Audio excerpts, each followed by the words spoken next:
Hello, my name is Kathryn Mason, and in the following documentary, I'll explore the story of Rolande and Irene, two long-lost sisters on their father's side, and we will discuss the aftermath of the news as well by contacting the ones involved, as well as hopefully further expand my own knowledge and my own family tree. My father is Benny Griego, and he was born in New Mexico, and he had one brother and one younger sister. He was born in 1920.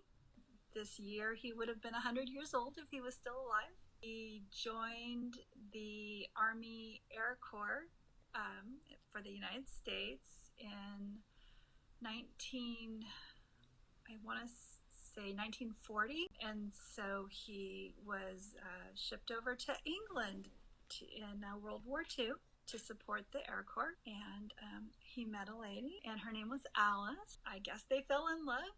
From what I understand, she used to help out at the UFO, or where they have dances and things for the military guys to meet, and have some interaction with people other than their military group. And so I guess she was nice enough to want to help out in the efforts and support the soldiers.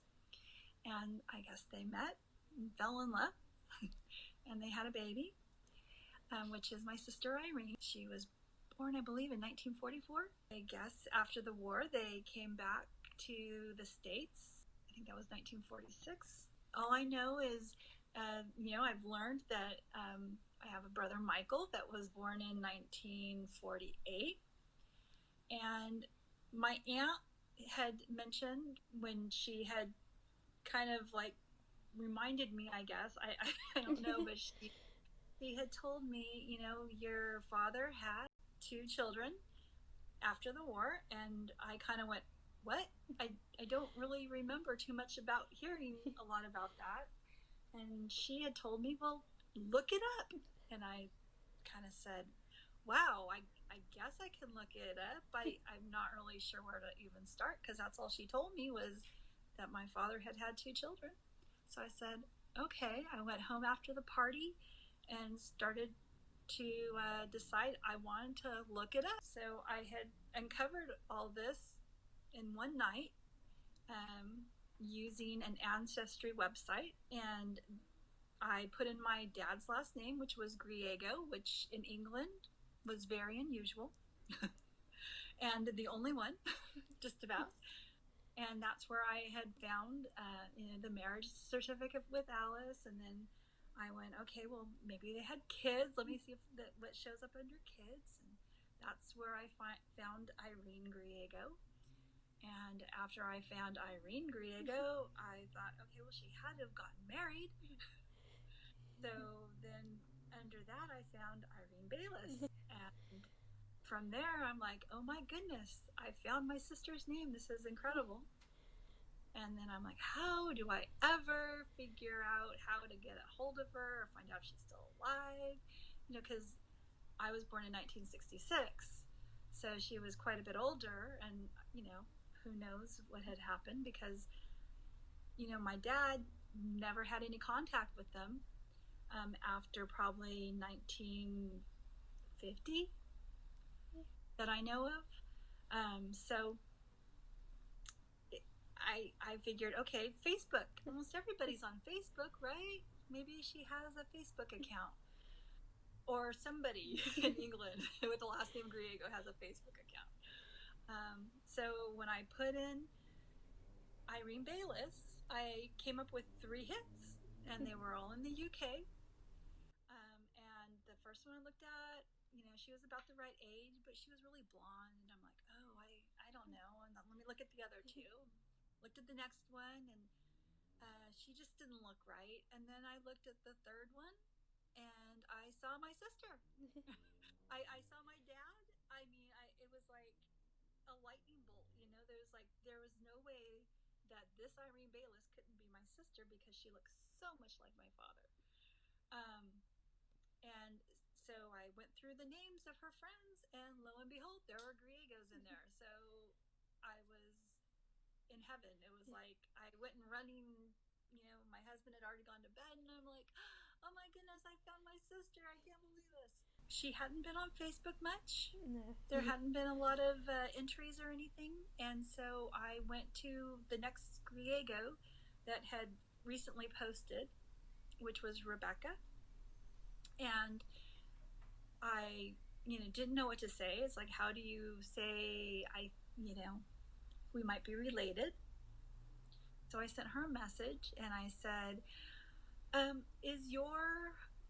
you related to Alice Hoadby? And she said, I think I might be related. And so I'm thinking, okay, she's either going to look at this as like, this is some internet scam, or, it's like, hopefully she'll respond and say something. And she did.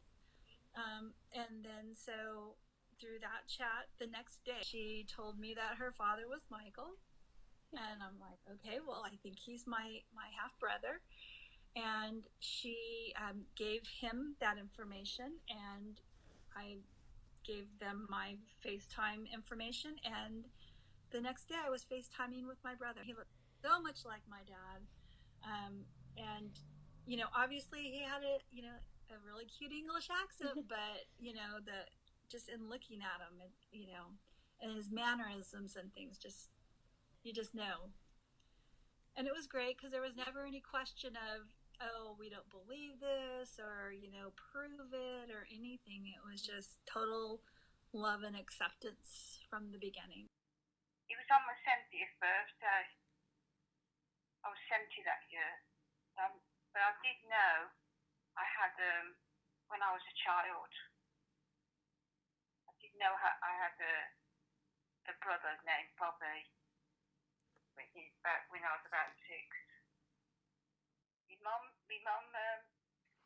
went to America with my dad. They got married over here, and that's where I was born. And then I remember things because I was 5.5 when I left. So I remember my dad, and I remembered lots of things. I think he was a good father to her, and that, yeah. And I never heard anything else then when we got back. Yeah, and I remember coming over on the boat to England. I remember that bit, and I remember my dad waving us goodbye, and he was crying, and that, yeah. But they didn't know. Amanda didn't know she got a brother. That's my brother, Mick. She didn't know. He was born over there, but he wasn't. She didn't know. She only knew about me,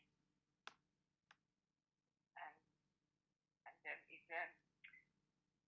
cousin's brother, what's the name? I forget the name. Who Emma got in touch with. It was her who got it. It was her birthday, and she told Amanda that she got a sister, and she was 70 that year. She told her that, and Amanda didn't know, and she said that she was 93. That lady was. That was my auntie, I suppose. And she said, "You want to get in touch with her, find her."